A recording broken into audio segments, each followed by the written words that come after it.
Alright, let's see what's inside. Showing me the eluvians. Oh, they accidentally cut off the dialogue there, weird. I figured I might as well bring 2 mages and a spirit along if we're gonna go back in here. See if he has anything to say. Cole. Cole, the character that hasn't played out great for me in the past as far as gameplay goes. Probably, I did spec them for melee, so it's not unreasonable. Am I still dressed like this? Maybe we're not gonna have a real fight if I'm dressed in my silly clothes. Or maybe I have to manually change into real armor. Yeah, everyone else is wearing armor. As far as I can tell. Revered Defender armor. I think that's what I had from the last DLC. Yeah, it looks pretty dwarf to me. Yeah, that's the one from the previous DLC. Pretty great warrior armor that they give me in these things. So I'm looking through Cole's stuff, because I had a few points to spend because I haven't used them for a while. All these skills have alternate modes, like Hidden Blades. Like, Hidden Blades will now damage enemies near the primary target, or use your Hidden Blades faster and more easily, launching more strikes at your victim.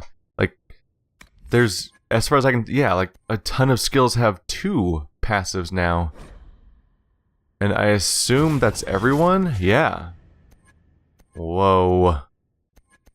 So, like, if I go to my main class now, I have Line in the Sand. Can I switch which one it is? It shows up as if I switched it. I think I can just change right now. So I have one that makes my barrier longer. And now I have no longer has a cost or cooldown. It lasts until you cancel it. Whoa. So you can just make your barrier like infinite. That's interesting. That might be worth looking into. Down here, To the Death. This is the skill where you taunt somebody and you both start taking more and more damage from all sources. Let's see, on guard. While To the Death is active, your guard improves as your target takes damage and you correct weaknesses of your own. 25% guard. Alright. The other one is seeing a challenged foe fall inspires you to hit even harder. So if I do To the Death on somebody, it'll give me a major damage bonus. I'm gonna go with the one that makes me... I'm gonna stick with the one that makes me hard to kill, though, since that's what this whole character's about.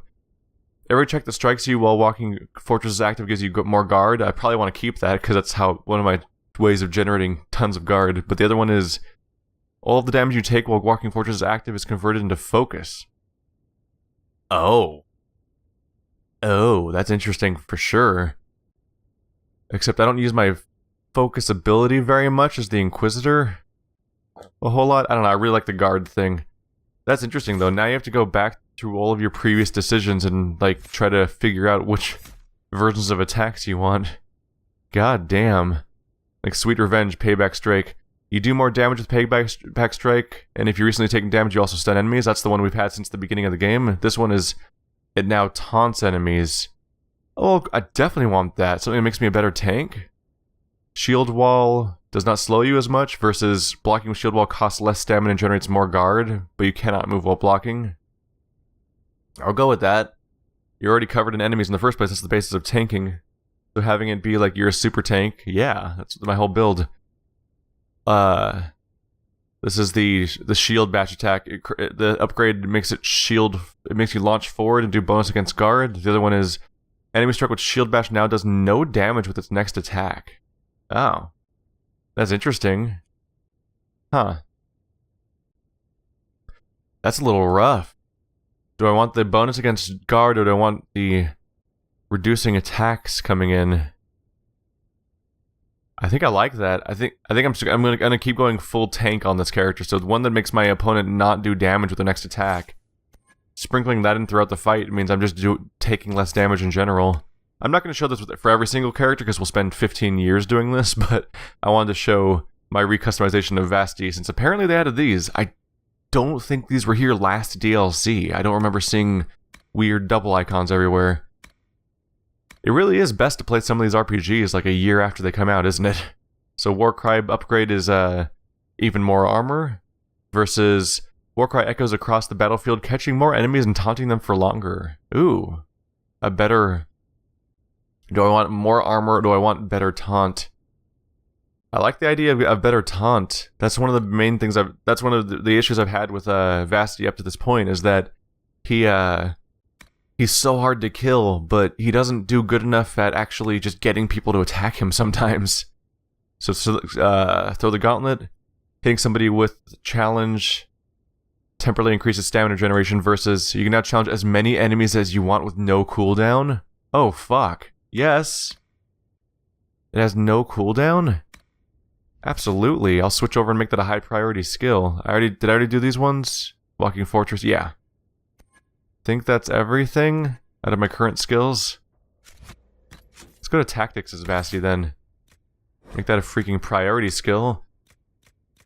He'll finally have proper, like, control over the enemies, which can...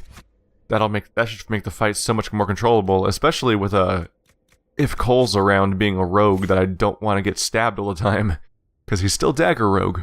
Alright, after revamping our equipment a little bit, one of us is looking very gold, and everyone else is looking very much like they went through the Descent DLC and are covered in spiky metal armor. Alright. So we have a blood trail going down there and over there at the same time. How many paths has he taken through the blood? Also, what's over here, when the place that's clearly not the path? Ooh, a thing. Of course there is. Is that a hollow statue? Winter Palace. Something at the base of that statue. Interesting. It's a weird thing to find, so I can go up or down. Let's go straight first, I guess. Someone's been going through all of these mirrors, the eluvian, while bleeding. A lot of blood, too.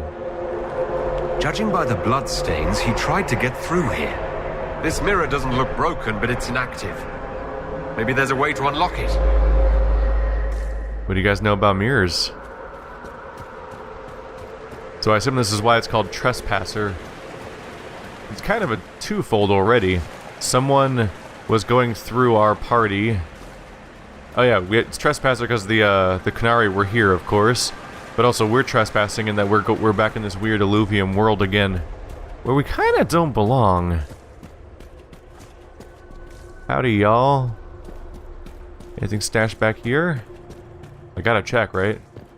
I've got it. Ooh, mirror. This isn't where the blood trail tells me to go. So of course I'm walking into it.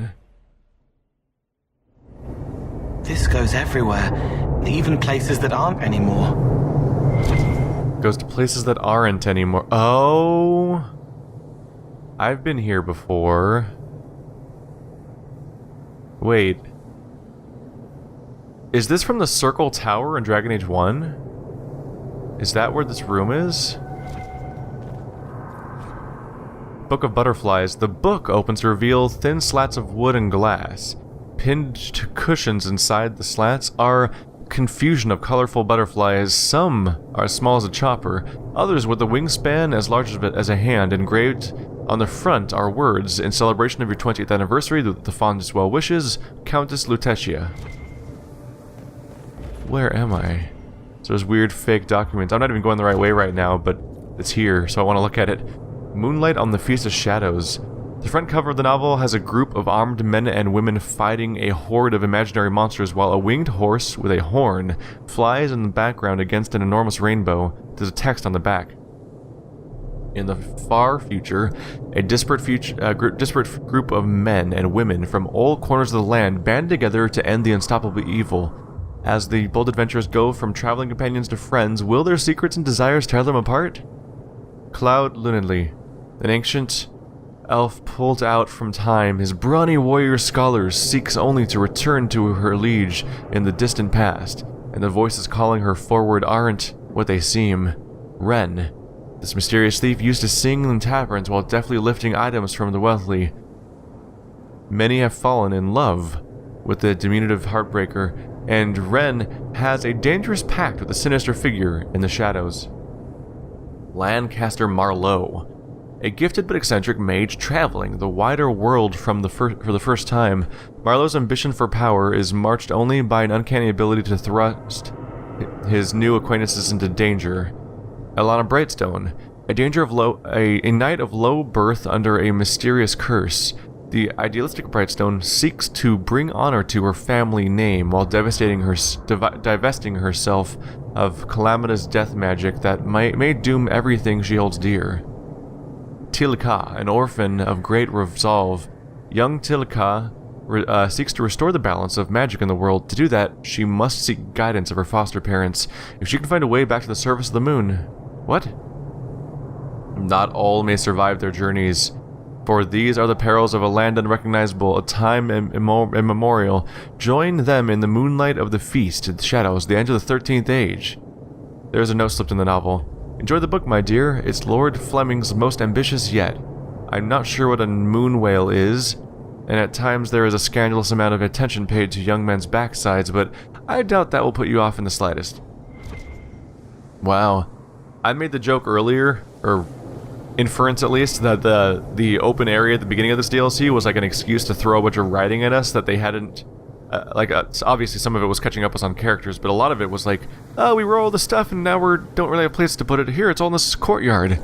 I think they've literally walked us into a library now that is completely filled with, like, stuff they wrote and don't have a place to put in the world.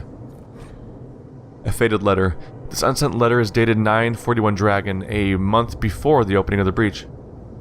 Marcel, forgive the absence of my letters. The Dalish raids were ominous enough, but now Gaspard's Chevaliers ride through my estates with so much as a by your leave, without so much as a by your leave. What a time to rattle their swords. A shipment came the other day with things that will not travel well. A rare Navaran miniature of Andraste, a triptych lettuce of thinnest oak from Tevinter, and most wondrous of all, a pre-chantry full-length elven mirror. Oh, that's the mirror.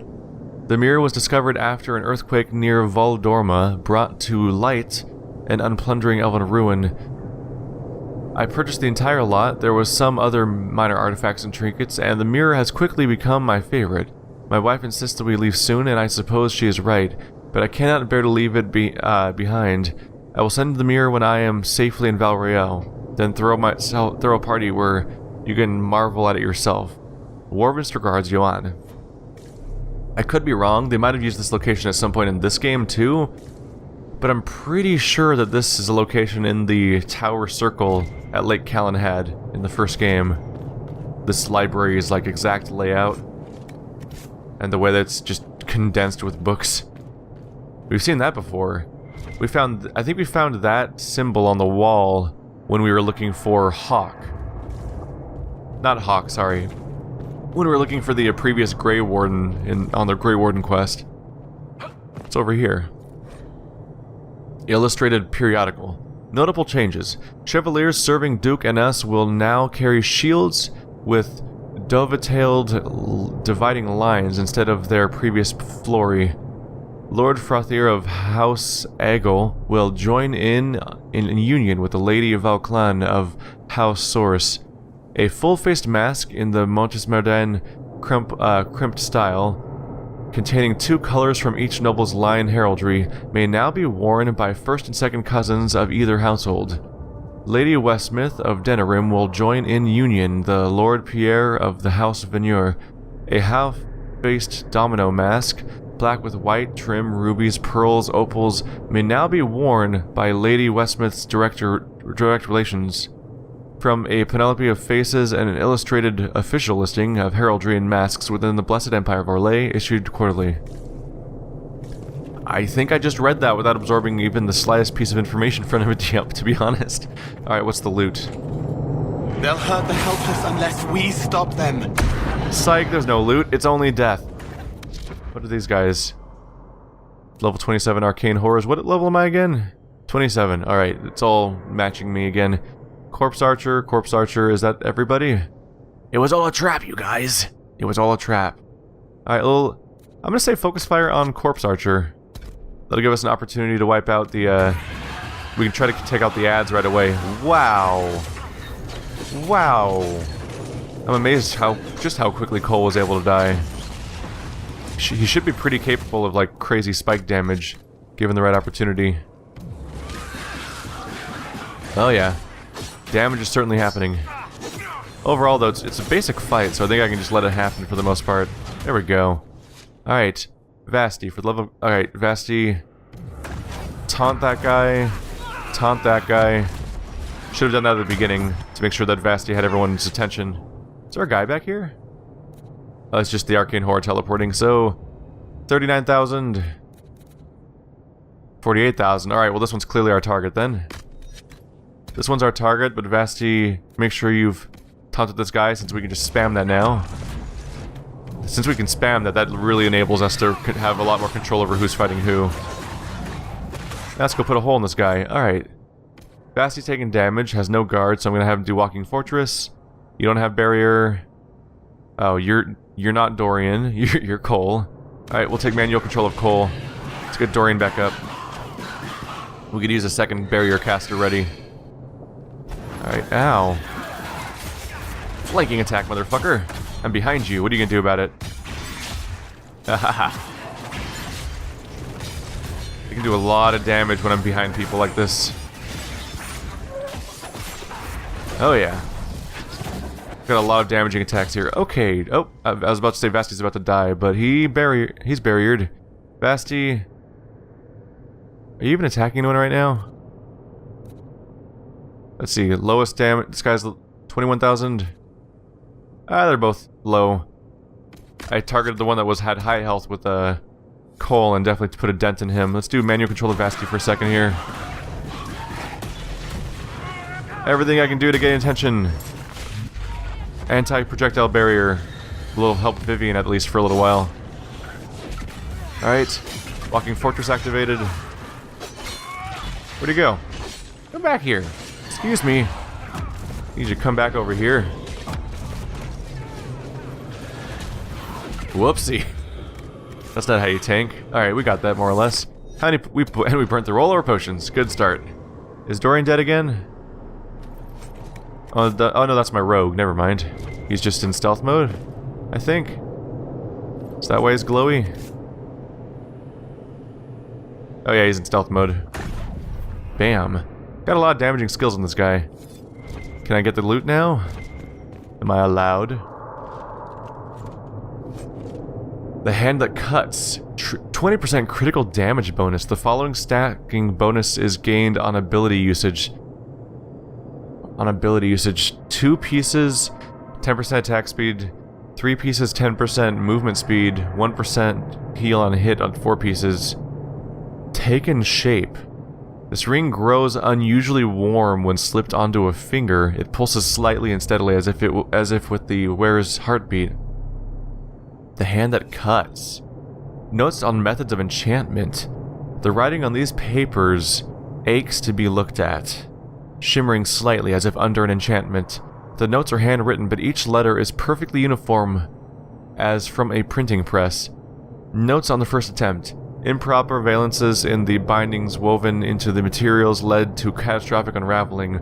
First batch is lost, but I will have supplies brought in from the same stock to illuminate whether the imperfection is within the materials or the enchantment. Well, I feel like I should give that to Cole.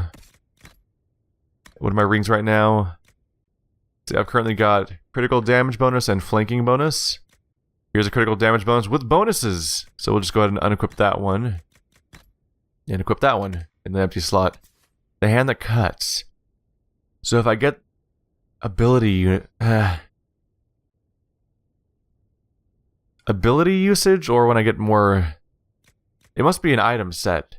It must be an item set that gives me effects that trigger whenever I use an ability. Is that what it means? I think.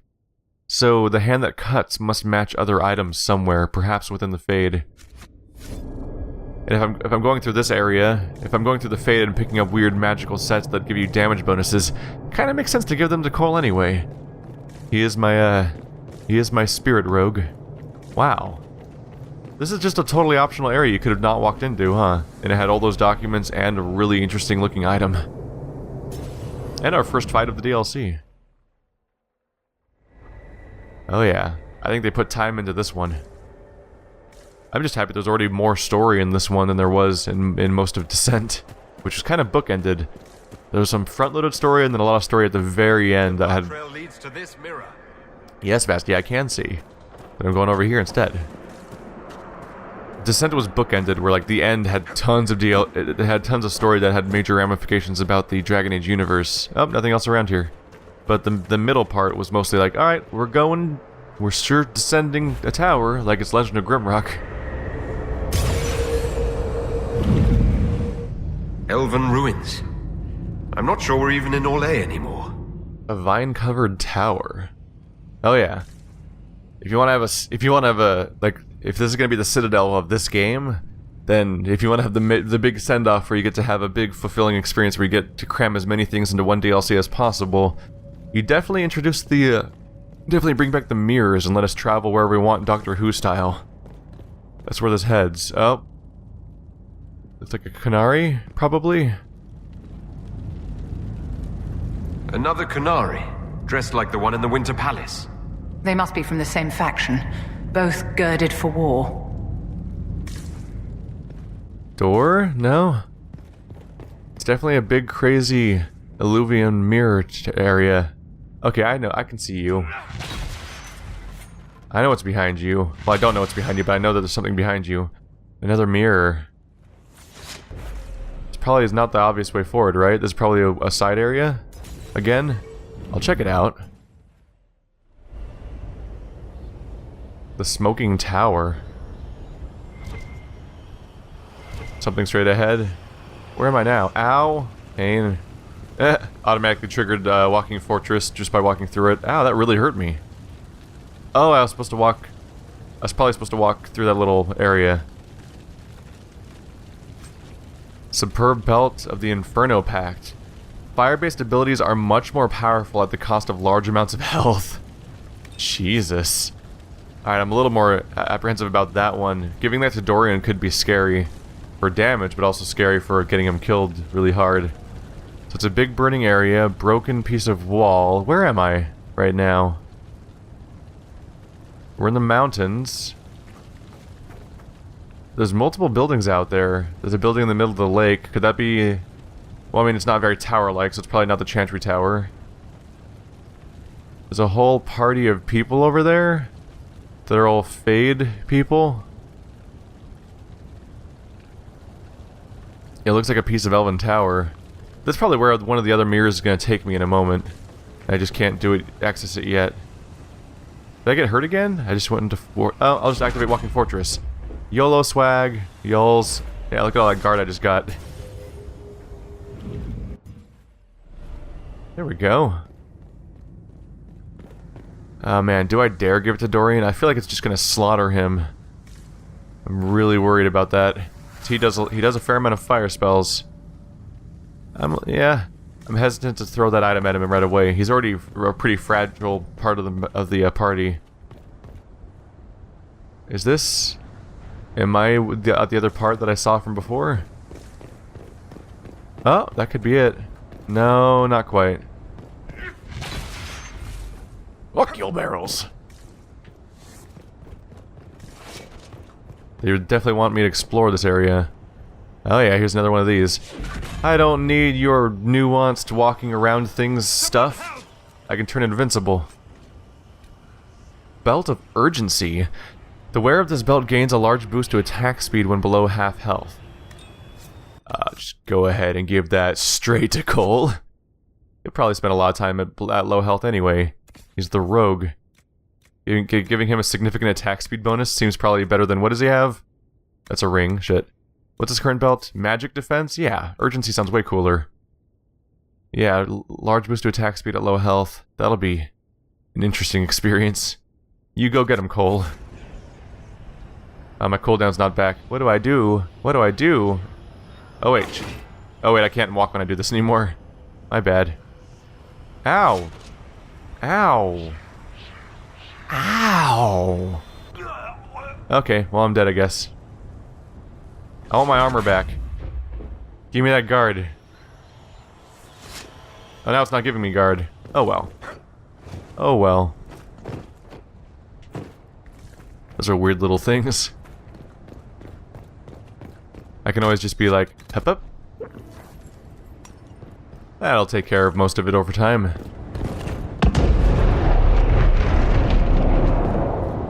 I think that tower just exploded, or some sort of magic explosion happened in its direction. Scorch marks everywhere. This is the work of a mage. The expended energy is remarkable. I'd say the spell was cast within the past hour. We need to find out why these Kunari were here, and who did this to them. Yeah, and why they're all rock people now. I mean, of course I had to test whether or not they were destructible. So at first I thought we might have been glimpsing a previous area, but now that the main place is taking me here, I guess this is actually the DLC area. So there's a tower, some kind of... Oh, that's where I was, isn't it? I was looking down the slope at that lake earlier, so when I teleported in before, I think I was over on that building. That's the burning tower where I got the fire belt. This DLC is going to be interesting. Bridge. Now we're in the middle. Now we're on the building in the middle of the lake.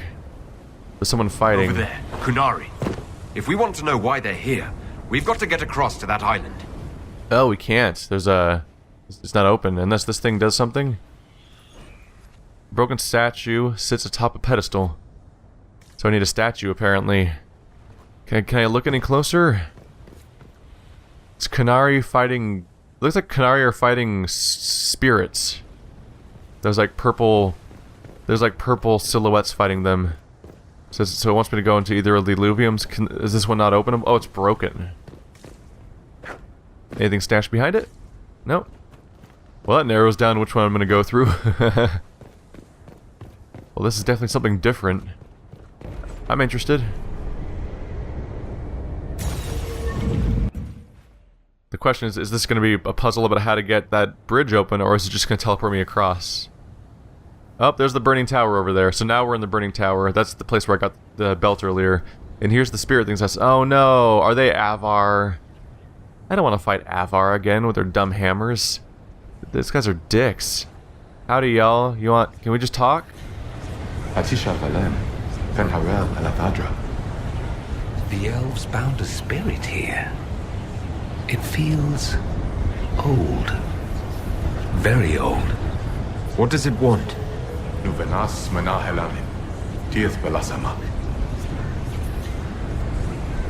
I think I know what to say. Armelana de Thavarin.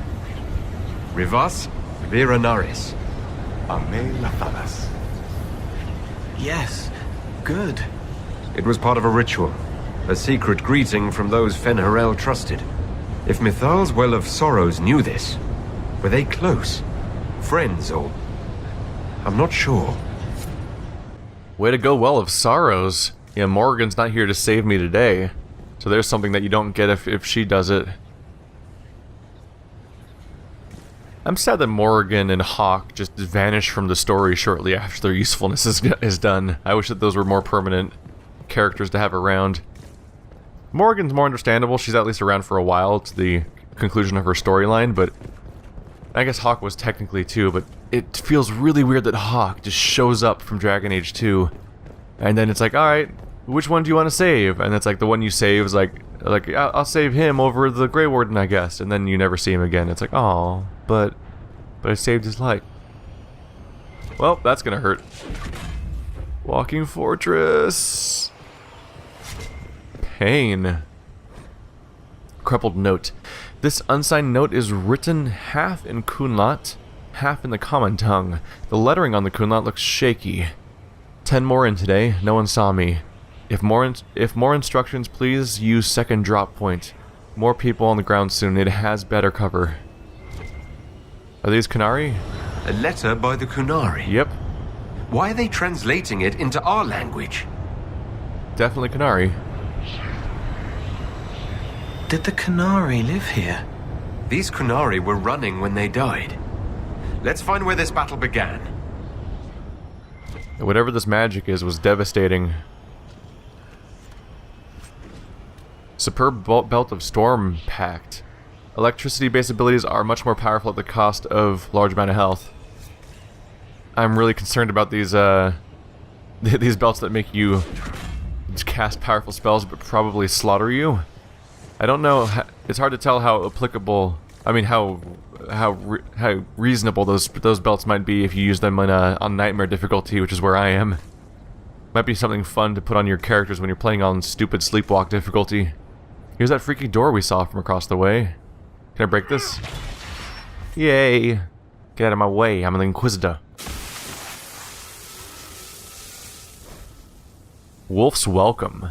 A wash of powerful magic carries an impression of welcome. Images flash by elven slaves fleeing to this place in ancient times, greeted by others who then tend their wounds. Words are not so much heard as felt. Fen'Haral bids you welcome. Rest, knowing the Dread Wolf guards you and his people guard this valley. In this place you are free. In trusting us, you will never be bound again. This is Solas's place. That was like Veilfire. It claimed this was a refuge for elven slaves. Cowering, cringing, blinking in the light, then cool hands, kind voices. Sleep now, you're safe.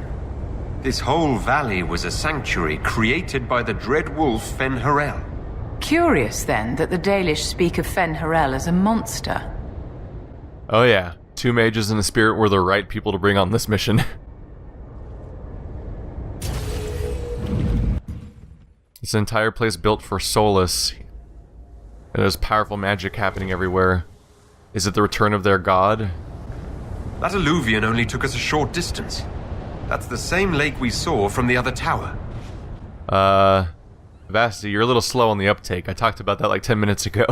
We've been to like every build. We were on that build. We were there, then we were there. No, we were there, and then we were there. Or more specifically, we were there, and then we were there, and then we were there, and then we were there, and then we were there, and now we're here. Oh.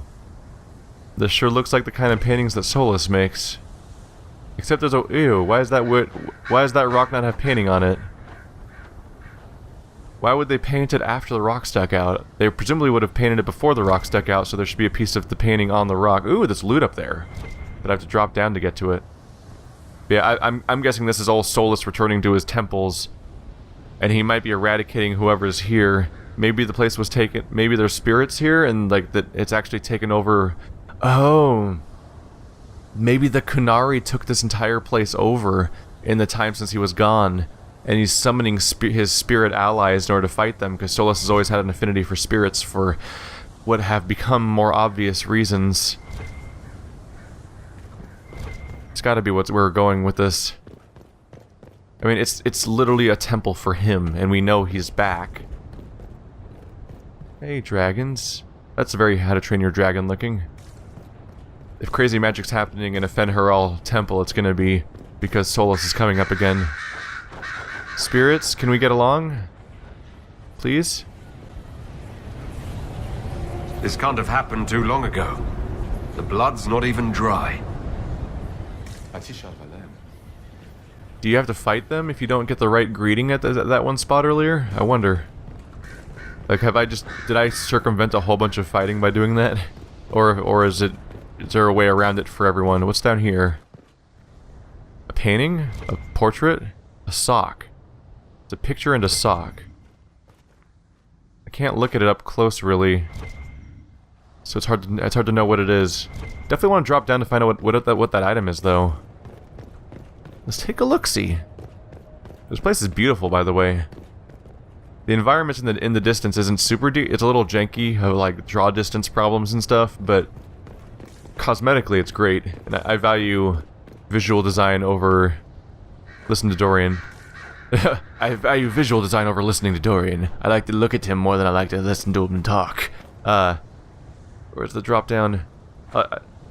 I'll forgive technical things or minor losses of fidelity if I get a pretty thing.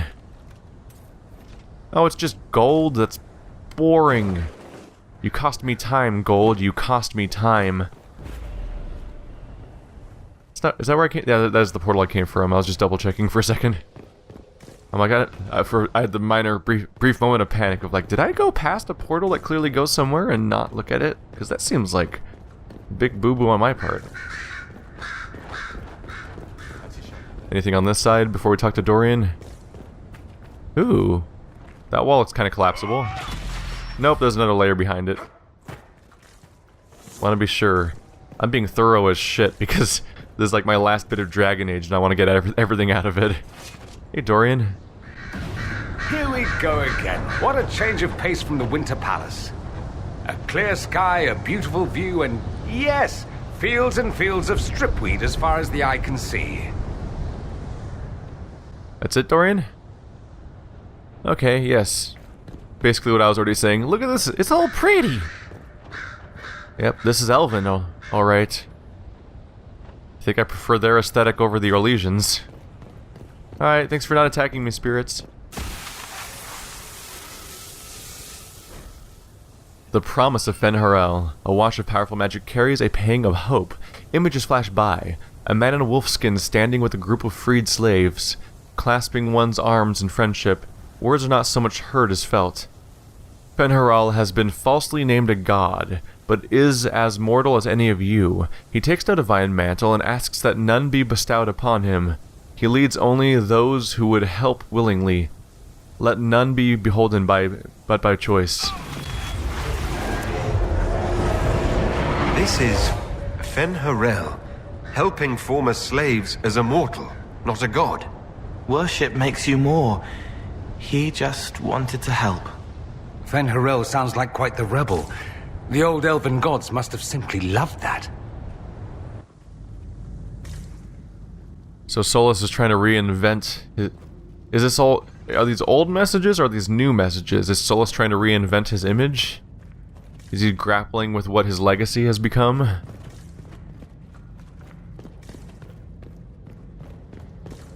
What do we have down here? Oh, just another door. Have we reached the other side of the bridge? The lies of the Evanuris. A wash of powerful magic carries a sensation of bitter fury. Images flash by, elven mages enslaving tens of thousands, making arrogant proclamations of godhood. Words are not so much heard as felt. The gods, our Evanuris, claim divinity, yet they are not but mortals powerful in magic, who can die as you can. In this place, we teach those who join us to unravel their lies. What This claims the elven fuck? gods were just Evanuris. Powerful but completely mortal mages. If that's true, Fen'Harel was teaching these freed slaves the truth about these false gods. What is this nightmare I'm staring at right now? Oh, I don't want to touch it, but I also want to touch it. What do you guys have to say about this, magical experts in spirit? I feel like I could use a little input here.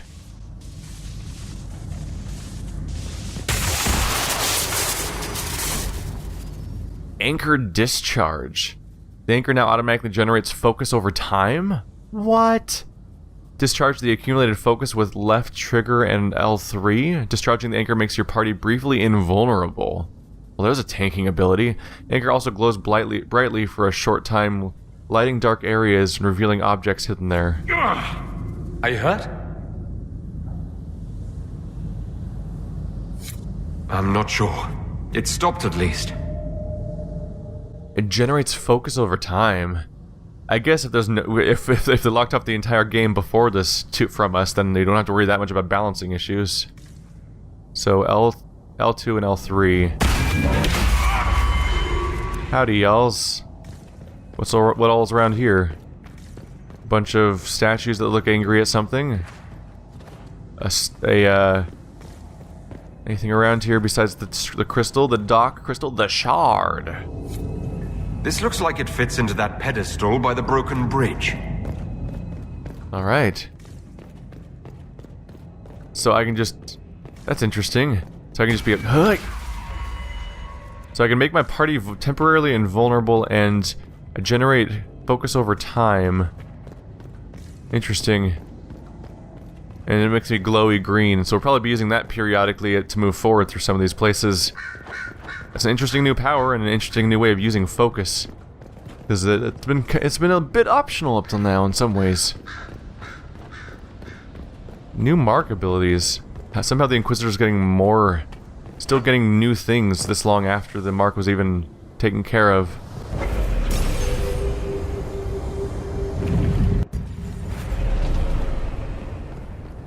I wonder if Solus could have shown us this place at any point and just didn't choose to.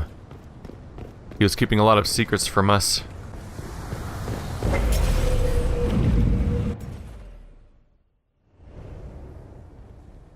Are we at the bridge now? Yes, we are. Alright, guys. Oh, that fight is over, and they are dead. Alright, so we've wandered into a magical place this episode, and I got a new anchor ability. And next episode, we're gonna find out what the hell is in this weird church-looking thing in the middle of this lake. This DLC is definitely going places. Eluvians. Let me tell you something. There are mirrors. Old mirrors from the ancient times where our people ruled every part of this land. Only they're not really mirrors, they're eluvians. You find some dusty old scholar, he's going to tell you that our people used eluvians to talk to each other. Don't believe it. They're portals. You walk into one, and eventually you come out the other side, or at least, that's what I'm told. You ever wonder why they've never found any elven roads like our ancestors would never walked anywhere? That's why. They used eluvians.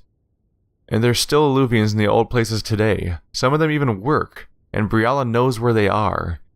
If we can get our hands on them, we'll have an advantage that no human could ever hope to counter, the ability to move across half of Thetis in a heartbeat.